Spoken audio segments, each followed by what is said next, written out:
One, two, three.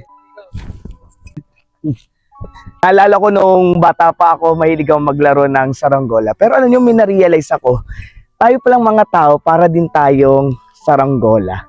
Yung palili pa rin tayo ng Diyos, ng matayog na matayog na matayog. Yung pakiramdam natin kapag lumilipad tayo, ang laya-laya natin, ang sese natin. But never ever forget, kahit ang layo na ng lipad natin, meron pa rin taling nakakonect sa atin.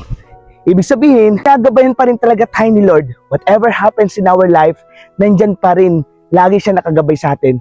Kaya lang, minsan, dahil sa sobrang saya natin, dahil yung feeling natin, ang laya-laya natin, ang tayog-tayog na natin, ang taas-taas na natin, nalilimutan na natin si Lord.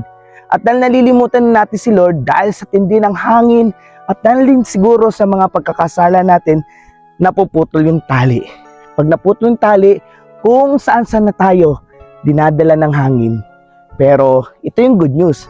Kahit saan tayo dalhin ng hangin, pero hahanapin pa rin tayo ng Diyos na nagpalipad sa atin para bawiin tayo at muli niya tayong paliparin ng maayos at ng tama.